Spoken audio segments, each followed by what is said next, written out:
You're listening to JS Party, a weekly celebration of JavaScript and the web. Find us on the web at jsparty.fm, on the Fediverse at jsparty, at changelog.social, and of course, wherever you get your podcasts, just search for JS Party, you'll find us. Thanks to our partners at Fly. Launch your app near your users for peak performance. Fly makes it easy. Learn more at fly.io. Okay, hey, it's party time, y'all. What's going on, party people? Hey, I'm here with a good friend of mine, and you know him, Faraz Abukadije. You know Faraz as a previous panelist here on JS Party and frequent guest, but now Faraz is the founder and CEO of Socket. Socket helps to protect some of the best engineering teams out there with their developer-first security platform. They protect your code from both vulnerable and malicious dependencies. So we've known each other for a while now, Faraz. Well, let's imagine somehow I've landed myself a Vercel. And because I'm a big fan of you, I understand what Socket is, but I don't know how to explain it to anybody else there. I've brought you into a meeting. We're considering Socket because we want to secure dependencies. We want to ship faster. We want everything that you promise from Socket. How do you explain Socket to my team at Vercel? Yeah, Socket is a developer-first security platform that stops vulnerable and malicious open source dependencies from infiltrating your most critical apps. So we do that by focusing on real threats and keeping out all the types of risks that are out there in open source dependencies. Everything from malicious dependencies, typo squat attacks, backdoors, risky dependencies with hidden behavior. There's all kinds of risks out there, a lot of reasons why a dependency might be bad news. And Socket can help you as a developer just keep all that out of your app and keep things nice and clean and pristine amongst your dependencies. I saw recently Dracula. I'm a fan of Dracula. I don't know about you, but I love that theme. Big fan of Xenorocha. And I saw there was like a misspelling there. And so because Dracula is installed on VS Code in lots of different places, I saw there was a typo squat sitting there that had different intentions than obviously Dracula did. Is that an example of what you mean? Absolutely, yeah. Dracula, that's a perfect example. It's super common these days to see that type of an attack, where you see a common dependency that you have an attacker just pretending to be that dependency, typoing the name of it by one letter, and then trying to get unsuspecting developers to install it. Unfortunately, we're seeing more and more of these types of attacks in the community, and they're taking advantage of the trust in open source. As developers, we need to be more aware of the dependencies we're using and make sure that we're not pulling in anything that could risk the data of our users or cause a big breach at our companies. And so part of that is obviously being more careful and asking questions and looking more carefully at the dependencies we use. But also part of that is tooling. It's really a hard problem to solve just on your own as a single developer. And so bringing in a tool like Socket can really help automate a lot of that work for you. It just sort of sits there in the background. It's really, really quiet. It doesn't create a lot of noise. But if you were to pull in something that was backdoored or compromised in some way, we would jump into action right in the PR or right in your editor, or even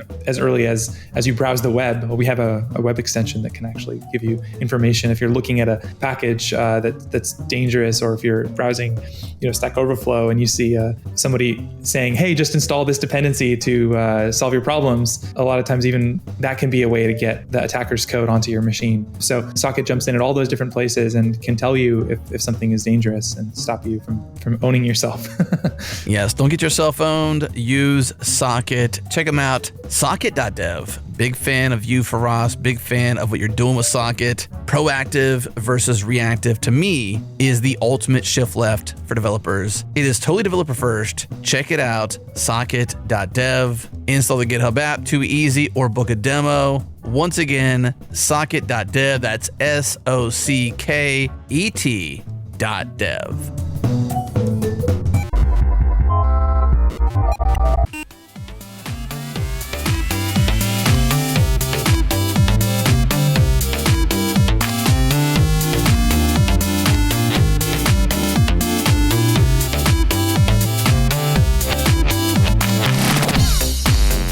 Hello, friends. I'm Jared, your internet friend, and I am joined today by none of my panelists. It's just me here alone. Well, that would be super awkward if I was entirely alone. I'm not alone. I am with Simon Grimm from galaxies.dev. Welcome to JS Party, Simon. Thanks for having me. I'm excited to be here. I'm excited to have you as well because we're going to talk about a topic today that we've touched on over the years. And I think we maybe did an episode, who knows, half a decade ago, but don't really talk about much, which is mobile development in the world of React Native. This is very much your world, isn't it? Yeah, it is. I looked up your archive. I just searched for React Native just to see what you had in the past. And you had a Shopify engineer, I think a Meta or Airbnb engineer, and the guy who created React Native Web. So I'm a bit intimidated by like the previous guests. Well, don't be, because you've been doing React Native a long time and teaching folks all about it along the way. So I think you're very well qualified. And like I said, we haven't really talked about it much beyond those initial shows. And so here for it. We are here for it. How did you get into it? Why did you pick React Native or switch to it? Or tell us a little bit of your past with this framework or whatever. Is it a framework? Yeah, it's kind of framework. I mean, at this point, Expo is actually a framework. We're going to get into Expo and what it means to React Native later. Platform, I guess. React Native is a platform. What would you call it? Ecosystem? I mean, it's still a framework. It's still a framework, yeah. So my past is actually quite interesting. I got started as a native Swift developer as my first job. Soon after, I discovered this framework called Ionic, which was around 2014. So some of you might know, web development, using AngularJS and using Cordova and bringing that to mobile apps. And I've been actually doing this for a long time. I've said the Ionic Academy. That was my first online school to help people with Ionic. Okay. And I've been doing that for years. And I actually had in 2015 a video about React Native, which this day is probably still my most popular video, although I had like hundreds of Ionic videos. Right. But by the way, it's now overtaken by some random AI video. It's always the worst videos you do that get the most popular on YouTube channels. I don't know. Yes, I have a theory about this. I call it Jared's rule of virality. And it goes like this. The likelihood of a piece of content going viral is inversely proportional to the amount of effort I put into it. 100% agree. Which makes me kind of sad because this week I made a video about like switching from React to React Native, and I put a lot of editing time into it. Right. And after that, I thought like, Simon, you know what this means? Like you spend 2 days editing. Nobody's going to watch that video. Gonna watch this thing. Yeah, exactly. Just throw something out there as fast as you can, and people will watch it. But put all your work into it, and it is like crickets. Yeah, it's like. Anyway, so fast forward after using Ionic for some time, I decided it's time for something new, and that's when I came back to React Native after not giving it a lot of attention. And so much had changed about React Native. Expo had become like the thing people use. The performance has improved. Like there's a new architecture coming currently. There's just a lot of excitement in the React Native community. And I thought that, well, there's actually not that much content out there. Like the big companies, Meta, Microsoft, Amazon, like everyone is using React Native, but the amount of like quality content you find out there is still kind of limited. Although React Native has been around now like 8-ish, 9 years. So I got more into doing React Native videos on YouTube, and that got quite popular. My channel is now getting closer to 100K subs. Also, thanks again to the AI video.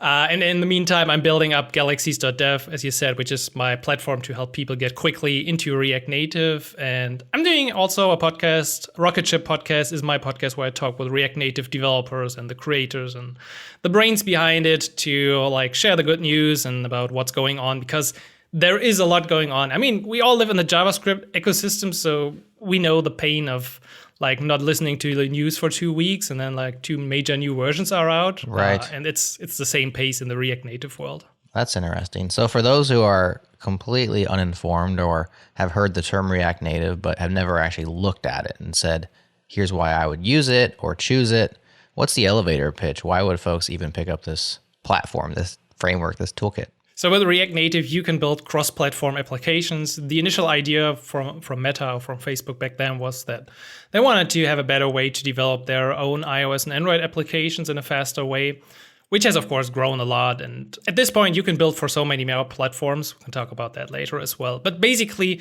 you write one code, which is React code. It looks a bit different because React Native has some own components. You don't have a div, you don't have DOM elements. So there are a couple of differences. but many things are the same. So that's the pitch of React. You learn it once and then you write everywhere.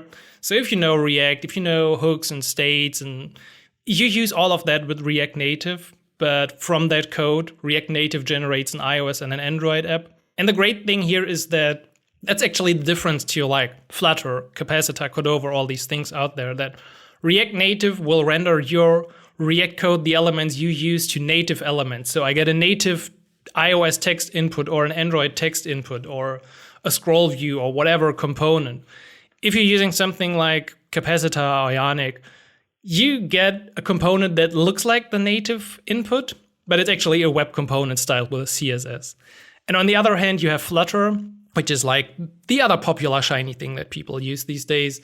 If you use Flutter, they're basically like pixel perfect drawing these text inputs with their rendering Skia, with that engine. So they're also not using the native components. So that's why React Native is actually like probably the best cross-platform framework out there, as it gives you access, like renders these native components. You just have to think about this.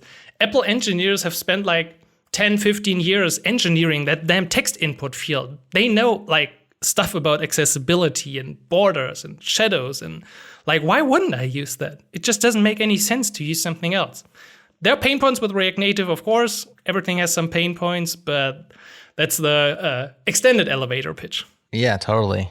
I think that's good. I think that historically the plight of cross-platform frameworks is that uncanny valley of native, where, like you're talking about, whether they just go completely their own way and say, well, here's what widgets look like on this, and they'll look the same everywhere, but they're not going to look native to their environment. You can go that direction. If you have really good design, sometimes that works out just fine.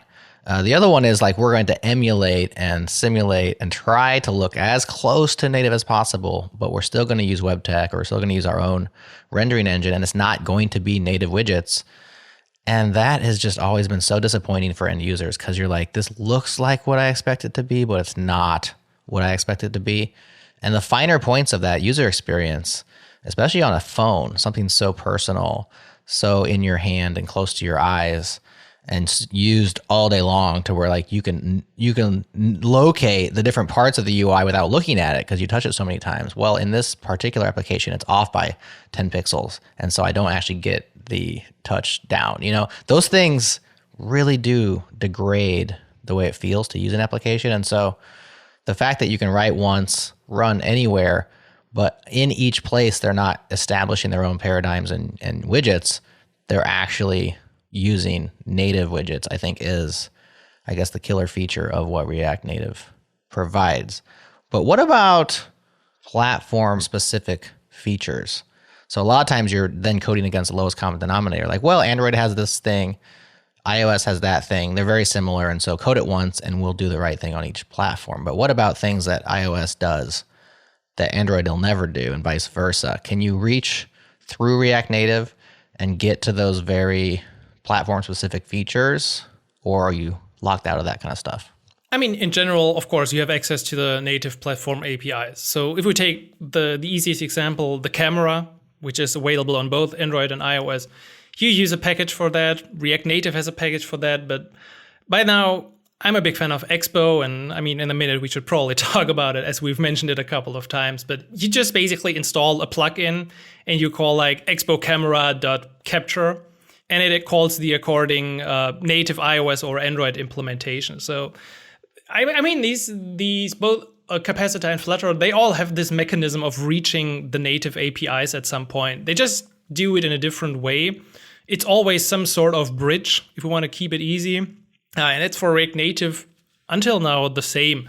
Like, these calls go through a bridge, and then they execute native Swift or native Kotlin code, and then you get back the result. So you usually don't have to like mess up with the native APIs. However, as you said, like, if something just doesn't exist on Android, there's not a whole lot you can do. Like, there will be a plugin, and the plugin has only an iOS implementation, and then you can use it.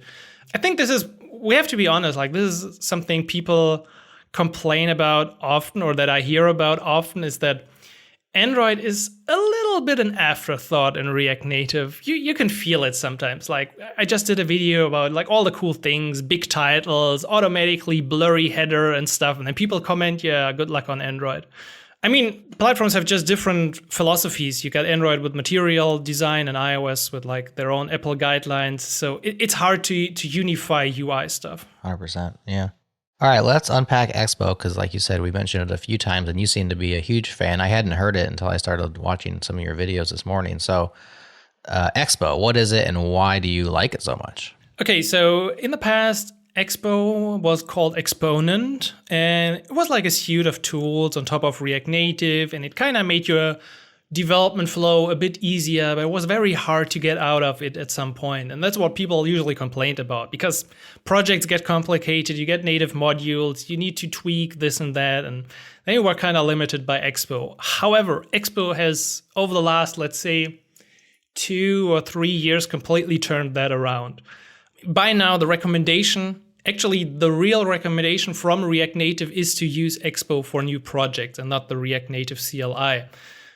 And that's why Expo is now called a framework. So they recently introduced this concept of frameworks, and it's actually the same for React. Like every React developer these days is using Next.js or maybe Remix. So you wouldn't spin up a React SPA anymore at this point. It's just like, I don't know anyone doing this. And so everyone's doing this with Expo.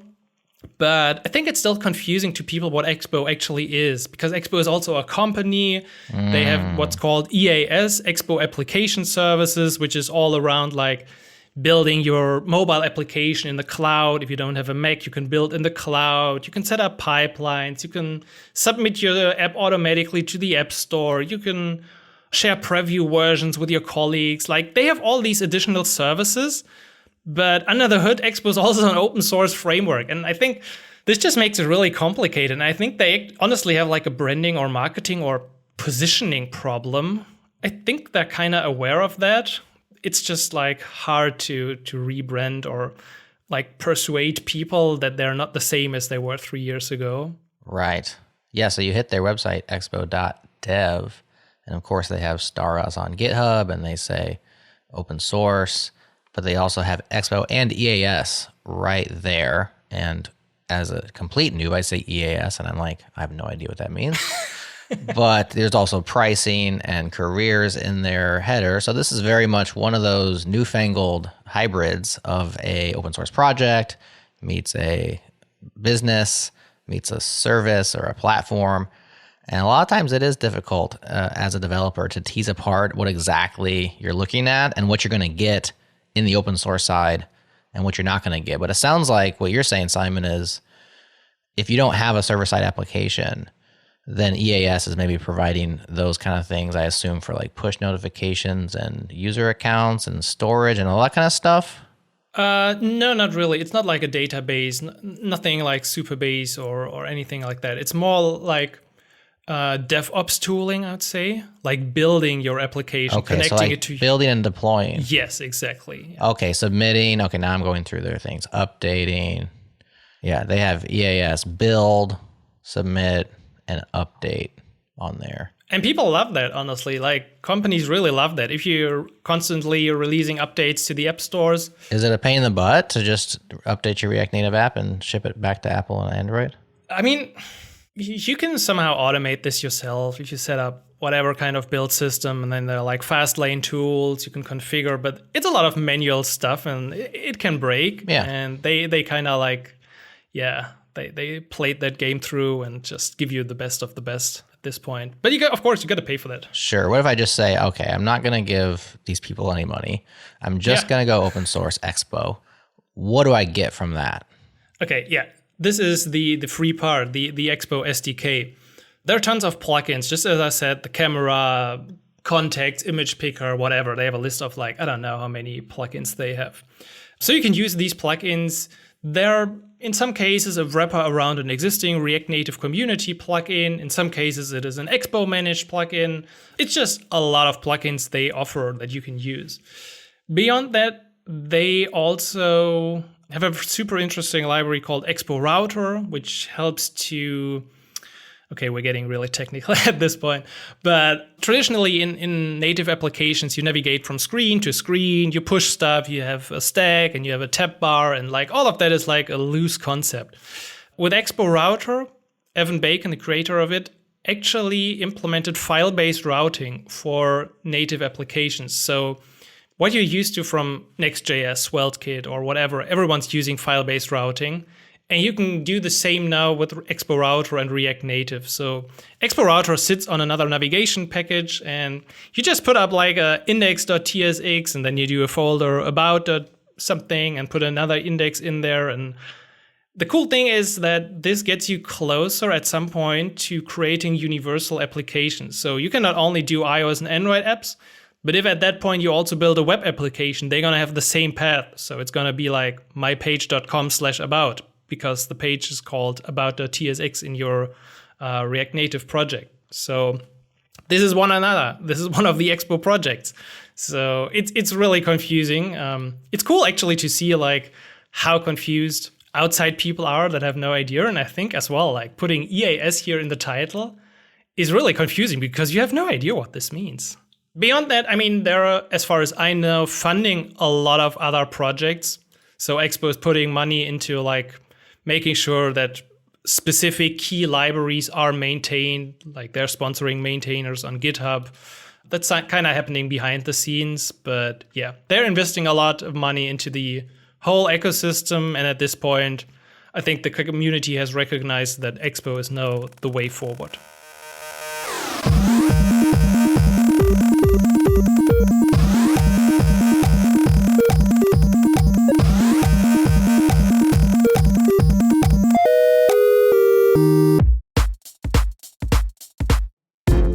Well, friends, I have something special for you because I made a new friend, Tamar Ben Sharkar, Senior Engineering Manager over at Retool. Okay, so our sponsor for this episode is Neon. And as you know, we use Neon, but we don't use Neon like Retool uses Neon. Retool needed to stand up a service called RetoolDB. Tamar can explain it better in this conversation, but RetoolDB is powered by Neon. Okay, they have a service called Fleets. It is a service that manages enterprise level fleets of Postgres, serverless managed fleets of Postgres. And RetoolDB by Retool is powered by Neon Fleets.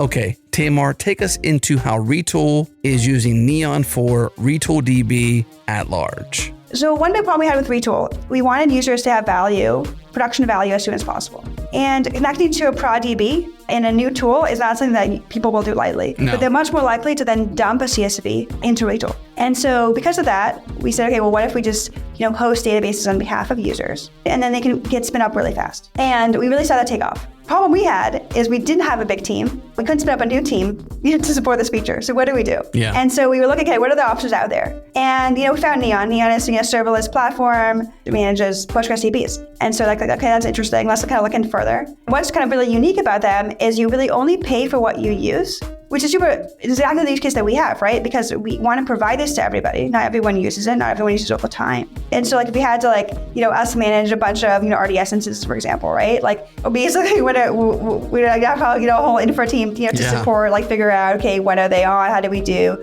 Try to have some kind of greedy algorithm to get all the data in the fewest amount of instances possible, right? This is now a hard problem. That's not kind of a core value, right? A core value is kind of providing that database. And we don't want to kind of go into, we're not like an infra team. We don't want to kind of get in that game. I think what's really great is that, okay, well, one big kind of risk when you think of going in third party is the cost. We're giving this free to all users. We have 300,000 databases right now, right? Like we can't, especially as we were rolling these out to begin with, right? We didn't know for sure how people would respond, right? And we can't all of a sudden have a couple $1 million at the bank for this without kind of seeing kind of the activation that it has on our users. So it's kind of obvious, but what was the appeal of Neon? What was really appealing to Neon, it spits out to zero. And so because of that, right, it really kind of reduces the cost. And so really, it's really exactly only what we spend. And there's really actually not a way to actually spend less money, even if we're hosting it ourselves, even removing all the people cost. right? Because let's say we use something like a RDS, we have to figure out ourselves, right? Basically what Neon is doing, right? How to bucket all the instances together, how to bucket the usages to have as few instances as possible, right? To scale up and down depending on what's going on. And now we sort of don't have to worry about any of that part, but still get kind of the cost benefit. And so really kind of was out, it's a win-win. Okay, win-win. Always a good thing. I like win-win-wins, but okay, fine. Win-win. If it were not for Neon and their offering of fleets of Postgres and how they're essentially your serverless Postgres platform, where would Retool be at with RetoolDB without Neon? Oh, we would have to have at least a fully staffed team, on call burden would be a challenge. I think we have to spend a lot of time on, making it sustainable. And that's, a whole, other sets of concerns that we don't have to think about. First of all, it's a team of engineers, right, which is not free. So everyone's salaries, right? So let's say probably a team, 8 to 10 people, easily only focus on this. And then you'd say, okay, well, does the revenue of RetoolDB offset the cost, even of just the engineers? So, that's step one. But I think even before then, right, you'd have to set up this team before you even had the product. Databases and, having them the way that Neon has them, right, suspend to zero, having, warm spares that they're, ready instantaneously when you, log on to Retool, those things aren't free. And even if we tried to do an MVP, right? There's the kind of basic functionality that needs to exist that we all have to start from scratch. And that would be a huge commitment to this. And I think we would have it would come out a year later because we'd have to do a lot more validation to know that it would have been worth it right before we started. Here, we were able to quickly try it out, see that it was effective, and then grow it from there because the cost was very low. And that really gave us a lot of flexibility of also testing out different features and different flavors of it. Okay, so RetoolDB is fully powered by, backed by, managed by Neon. Neon Fleets, neon.tech/enterprise. Learn more. We love Neon here at Changelog. We use Neon for our Postgres database. We enjoy every single feature that Tamar mentioned for RetoolDB, but we use it at a small scale, a single database for our application. They use it at scale. One single engineer propped it up, manages it. That's insane. They would have never been able to do this without Neon. RetoolDB would have cost more and may not exist without Neon. Okay, go to neon.tech, learn more, or neon.tech/enterprise.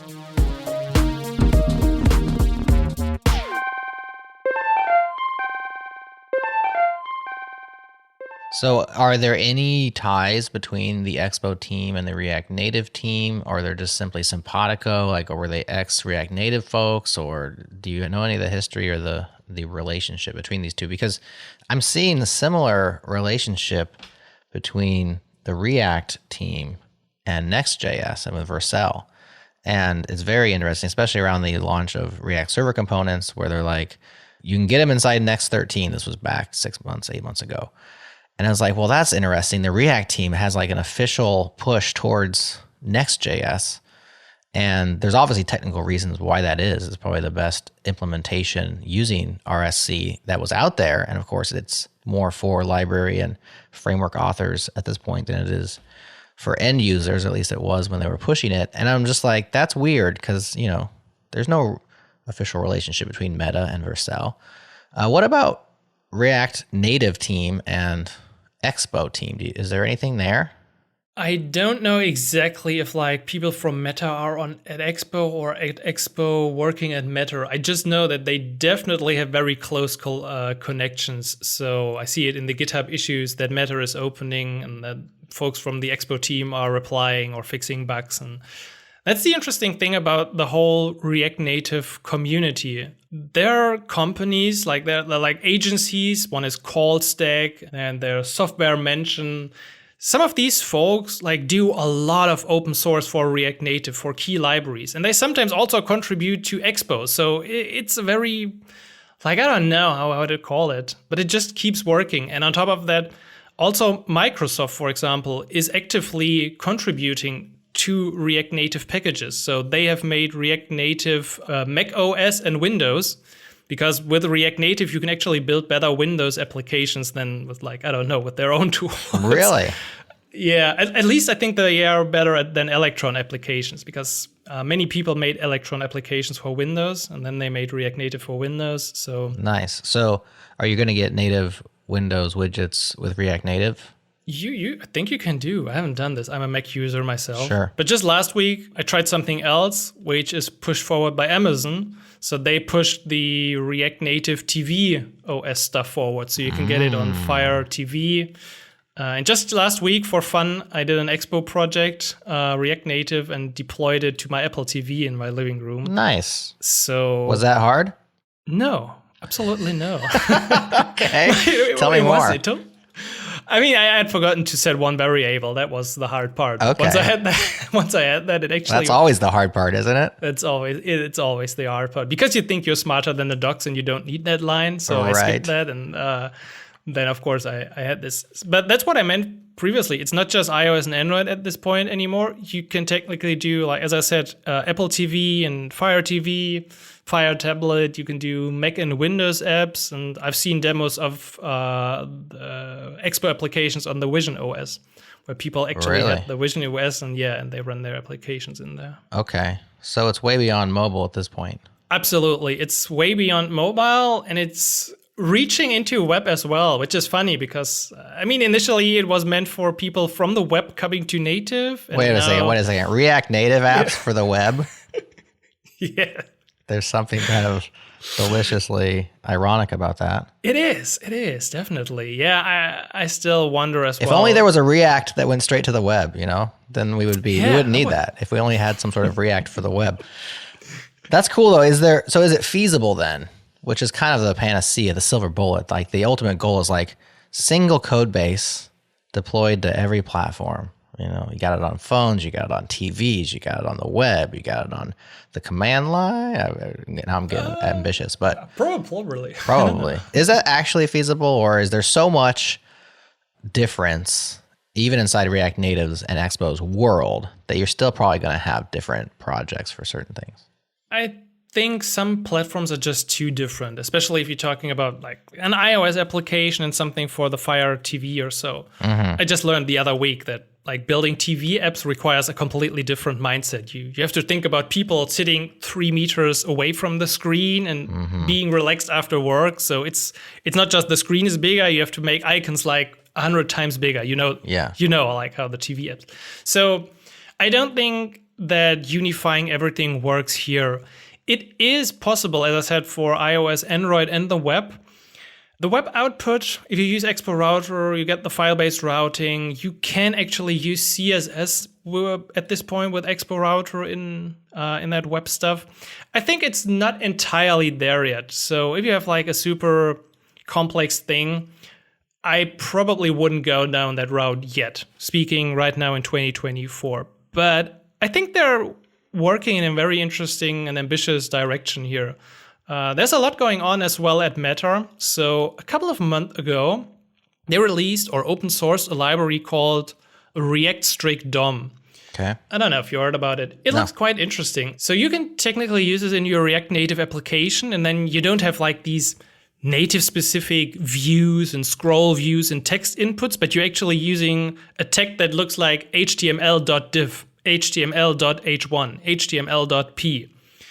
And that compiles, funnily, to real React Native, like what we said in the beginning, like native components. So that would probably be like the final solution to this after all, because it's giving web developers things they already know, like these tags, and it's also compiling down into really native stuff. But that was really super early days for that React Strict DOM library, but it just shows that it's maybe possible at one point.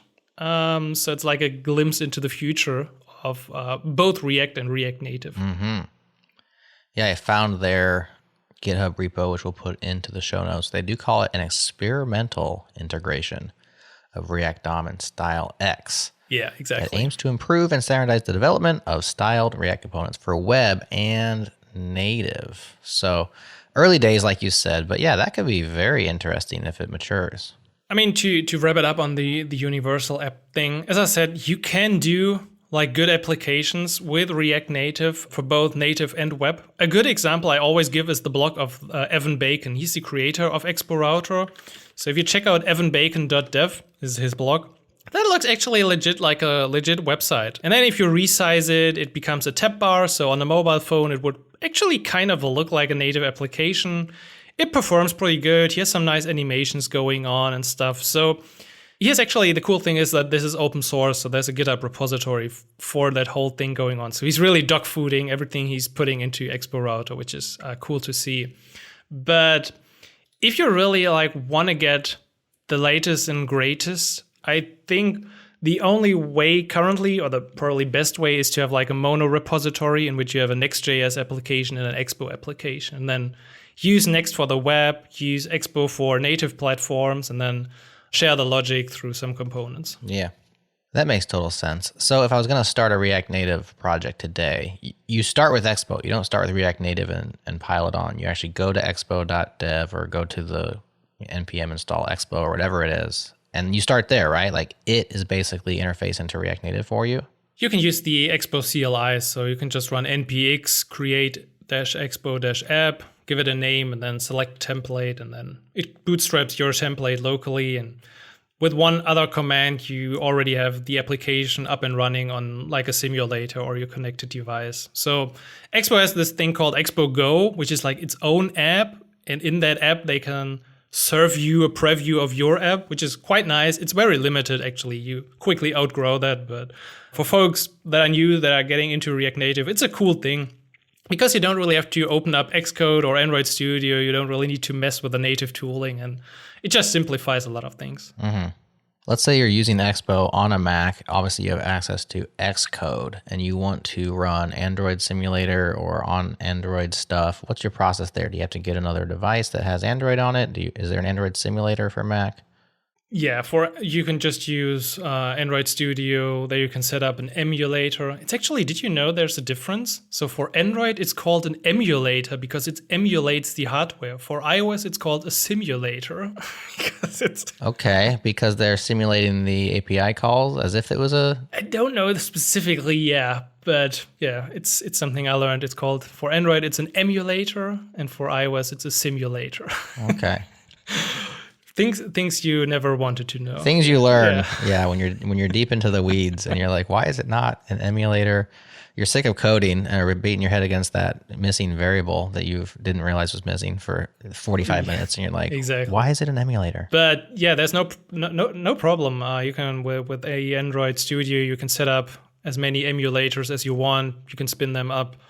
And that's again, like there's Expo as a tool for that. I think it's called, what is it? Expo Orbit.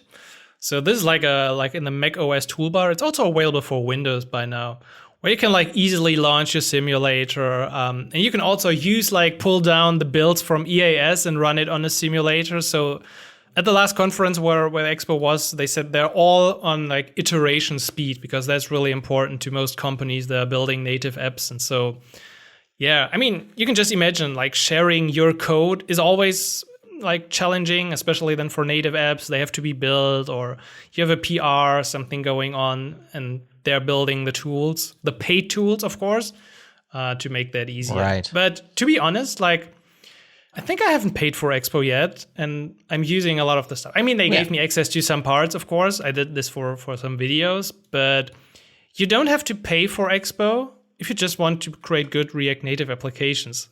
That's just the truth as well. I think you hit on something which is important that I think we web developers often take for granted, is just the ability to iterate and quickly deploy on the web is such a superpower that we live in. It's like the water that we swim in, so we don't think about it.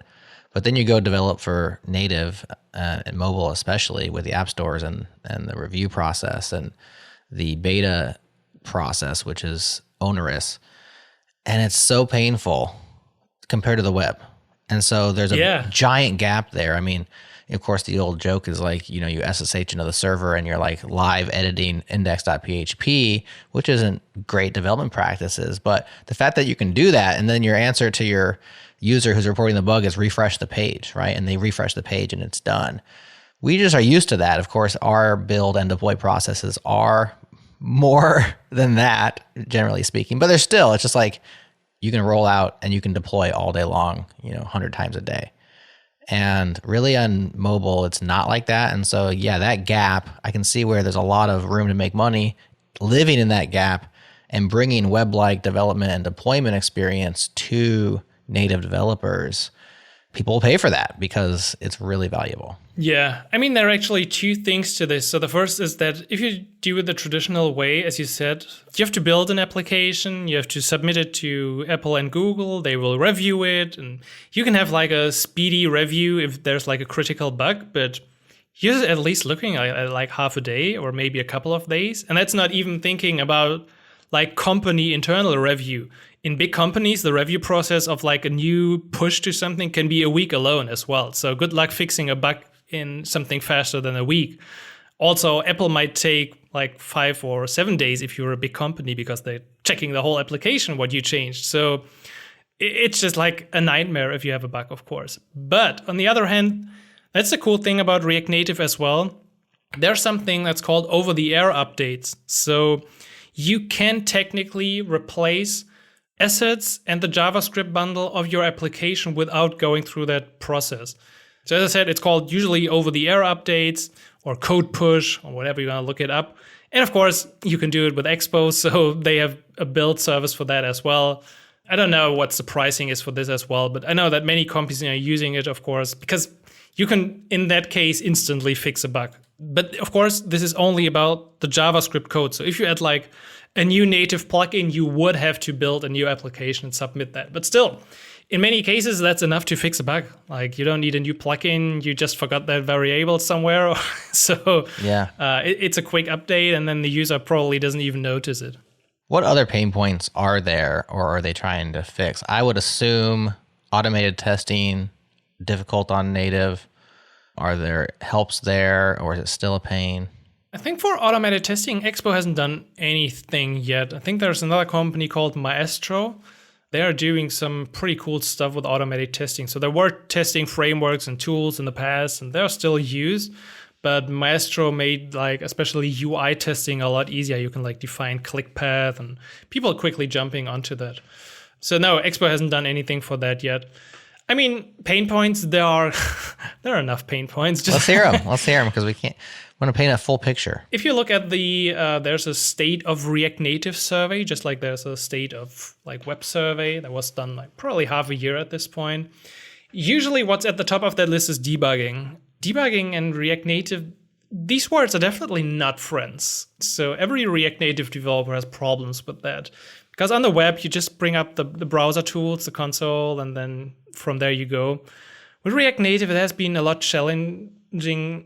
If you open up the applications and something crashes, you're gonna see like the worst kind of error log. It's really totally unhelpful. But Expo is improving that as well. So by now, you can actually have sort of the web development console debugging with React Native. You even can debug like HTTP calls. So it's kind of sad that I have to mention it because for web developers, this is just standard tooling of the browser. But for React Native, this is kind of a new thing. They had their own debuggers like, what is it called? Flipper or Reactotron. They all tried to improve the debugging experience, but then you had to like connect to a process and then you refresh and then you're disconnected again. So debugging is definitely challenging and not super great, but Expo is working on that part as well. So yeah, that's one of the pain points. I don't know. I haven't looked at the survey for a long time. I don't know what's else at the top. I think what's usually the first complaint of people is that if you get into React Native, there are no real UI components. So on the web, I don't know, most people are using Tailwind CSS or something. So your page immediately looks good. With React Native, there's basically nothing. So you have a button, you have a text, you have a text input, you have something, but that's pretty much all. Like, how do I do a list or how do I put a button in the icon or something? That stuff's not in there? Really?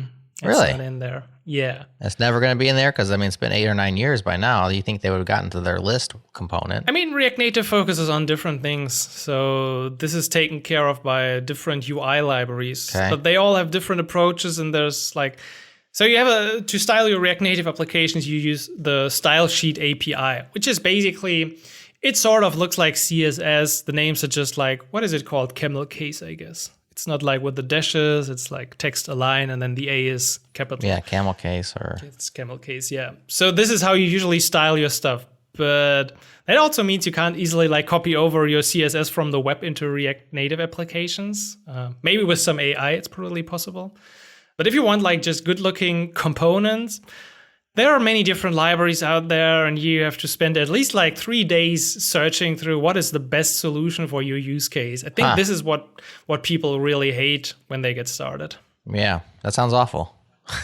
It is, yeah, and that's like... Where's the Tailwind native? Where's our Tailwind savior? Yeah, actually, that's a thing now as well. That's called Native Wind, which allows you to use Tailwind CSS with React Native. A genius called Mark Lawler has been working on that, and like he put a lot of effort into like using actually native stuff under the hood, so animations are possible. You use the Tailwind stuff, and then it runs native animations. It's fascinating. So it's coming to React Native, and to be honest, I think it's going to be the future because people come from the web to React Native most of the time. Yeah, they know Tailwind, so they will just bring it with them because it's just easy. Okay, so that's in the works, but you can't download that and use it today. Yeah, I mean, you can use Native Wind. I think it's currently at version 3. We're still waiting for version 4, which is a big update. But yeah, you can use Native Wind. Just for reference, there are other libraries. One is called Tamagui, which looks very interesting, by the way, the website. Tamagui? Yeah, have you heard it? No, it just is a weird word. I just wondering, is it GUI? Look at the website. It looks awesome. Okay. How do you spell that? Just like I said, Tamagui. GUI. Okay. Just like you said, Tamagui. Just sound it out, Jared. Tamagui. Tamagui.dev, yeah. Oh, .dev. I did like a fool. I went to the .com. Every cool kids use .dev. Like an old man. Yeah. Look at .net. It's probably free. Yeah, probably. Yeah, I mean, that's just the thing that people might not like about React Native, something to get used to. And that's the thing. You start a Flutter application, which I've also done. I've taken a look at. Flutter is, for those who don't know, it's a cross-platform framework from Google. You write Dart, you get native applications, basically. You use Flutter, you have all these components. You have instant access to a variety of components. You're going to feel like you're in the paradise of UI components. And you don't have that with React Native. But there are downsides to Flutter as well. By the way, that's one thing I forgot in the beginning when I was like saying, oh, capacitor is bad and Flutter is bad. All of these 3 approaches have their applications. You can build for specific use cases really good applications with all of them. I'm just at this point the biggest fan of React Native because I think most applications today should be built because you get like, it's React, it's solid, not solid the solid thing, it's solid in itself, and you get like the native components. But with Capacitor, for example, or this web approach, many business to, is it B2B? I think B2B or company internal tools are built with that because they probably have a web application. They just want to throw up something quickly, like for internal use, then no problem. Like nobody cares if your app loads in 1 second or 2 seconds, or if like the one transition or the shadow isn't correct. Like nobody cares about that. You can build great stuff with that. And with Flutter, the interesting thing is, I think you kind of mentioned this in the beginning, because of this like pixel perfect drawing stuff, you can build applications that look exactly the same on iOS and Android. If I use React Native, my app definitely will look different. But for example, BMW is using Flutter for their app because they have a very specific brand experience, and that should exactly be the same wherever the BMW app runs. So they all make sense in some case, and that's always, people ask me, Simon, what is the best framework? Is Flutter better than React Native? It's so popular. Is React Native good? Like, there's no easy answer to this. I'm sorry. As always, it depends. As always. It always does. Well, you have some answers on galaxies.dev. Let's close up by talking about your training, your tutorials, what you're trying to do. It looks like you're trying to make a run at making a business out of this. So that's cool. Got your YouTube channel. What are you up to with galaxies.dev? I'm trying to provide people with a shortcut to learn React Native at this point. I have tons of free material, and I completely understand if people can't pay for a paid membership. So feel free to check out I don't know how many videos on my YouTube channel. But on Galaxies, I've just more structured courses on specific topics around React Native. So whether it is about push notifications, about routing, deep links, building your own native modules. I have tons of structured courses, and I'm a big fan of like just providing the most essential information in these courses to get you going. So my courses are usually in the range of like 2 hours because I'm super intimidated. If there's a course 30 hours, I know that I won't take it. I know people love these Udemy courses. We have 100 hours of something. And then like after 5 hours, they will just like vanish and not take a look at it again. So I'm just trying to take a really practical approach, help people get quickly into React Native, and then continue to help them through our community, answer questions, and provide the support they need, because you eventually will hit roadblocks and you're going to have questions, especially people coming from the web to React Native. It's just a mindset shift in general if you build native applications. It's not just that the screen is smaller. There are just a lot of things that work different, gestures and concepts, and not even touching the App Store process, which can be its own like story. So yeah, that's what I'm trying to do with Galaxies. And so far, it's been pretty great. I think we have about, I don't know, I haven't looked up the numbers, but probably like 10,000 free members so far. And also many, many pro members. So I'm really happy to build this out. And I'm definitely not yet finished because I don't know. We still have 5 minutes to talk about like the future of React Native as well. Absolutely. Yeah. So what's coming in the future to React Native? Cool that you ask. I'm It's so funny. I usually do like the questions, and now I'm sitting here. I don't know if I like it more to. It's actually easier to be the podcast host because you then 100%. just like introduce 20 seconds of a question, then you sit back and like you drink a bit of coffee. It's so easy. I'm just over here. I'm having some coffee. I'm scrolling your website. I'm letting you rock and roll, Simon. Well, every once in a while, the podcast host drops the ball and the guest has to ask himself a question, And so they might say, hey, self, what's the future of React Native look like? And then they'll be, but every once in a while, the host then adjusts and picks the ball back up and asks it, Simon, what is the future of React Native? What's it looking like out there? Oh, cool that you asked. That's a good question.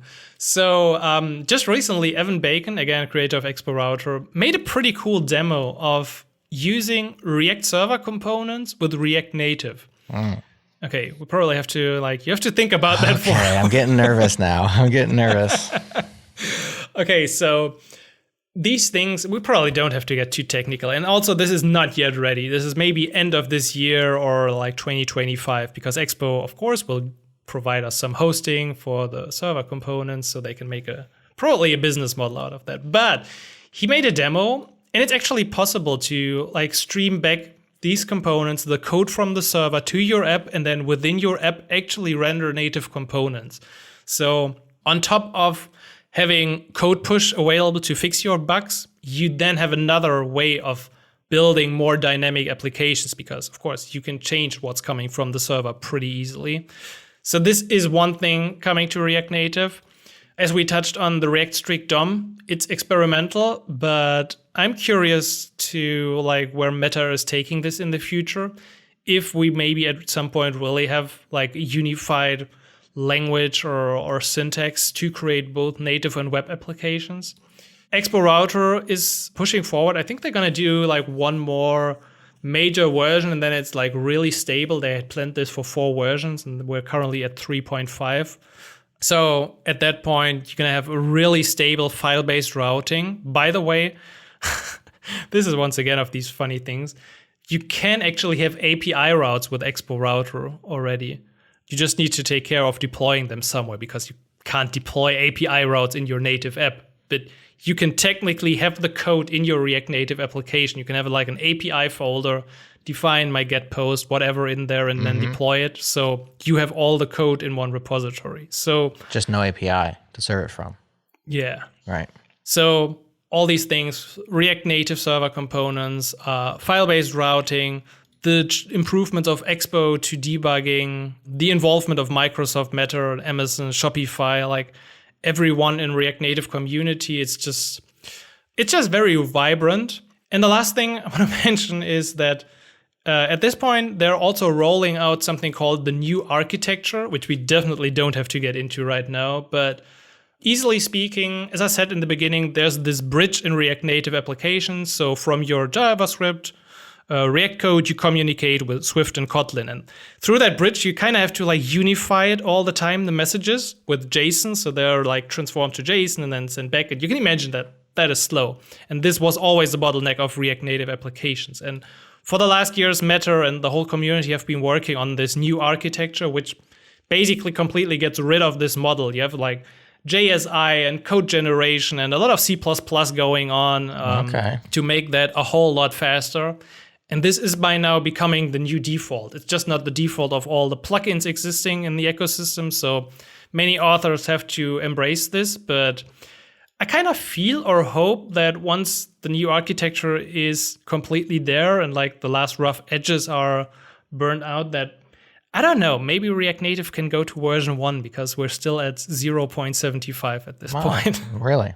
Well before 1.0 is a good time to make major architectural changes, you know, so I'll give them credit for that. They didn't jump the gun on 1.0. Honestly, I'm a bit concerned as well because like it's probably not that hard in the end, but if people hear about, a new architecture in React Native, they're going to be really, really scared, especially like after all that time. But I really hope they put out the right messages and the right content around this. And I don't know if they're following this strange versioning scheme. So I have no idea if they're going to do version 1.0. I just would hope that it would give a signal to all the companies and people in the world that, hey, React Native is now ready for prime time. Yeah. Well, that would be cool. Let's see. Well, all the links to all the things I got: Galaxies, Evan Bacon, Tamagui. I found it, Tamagui.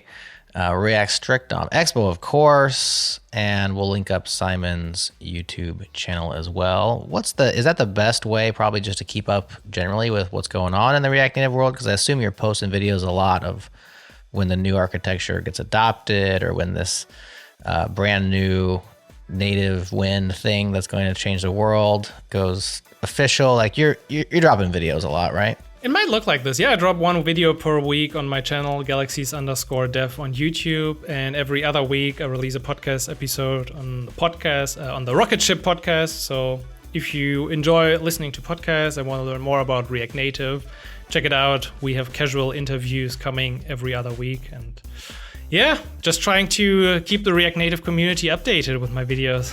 Love it. Awesome. Well, for Simon Grimm, I'm Jared. This is JS Party, and we'll catch y'all on the next one.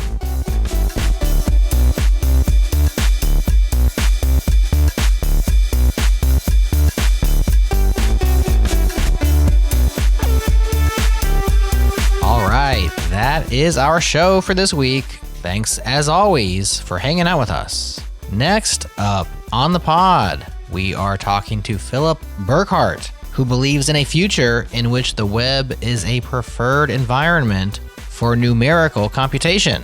So he built stdlib.io. Stay tuned for that. And of course, subscribe to the pod. If you haven't already, head to jsparty.fm for all the ways, or just search for JS Party in your favorite podcast app. You'll find us. Thanks once again to our partners at Fly.io, to our Beat Freakin' residents, Breakmaster Cylinder, and to our friends at Sentry. Use code CHANGELOG while signing up for a team plan and save yourself $100. That's a no-brainer. That is all for now, but come back, we'll be partying again next week.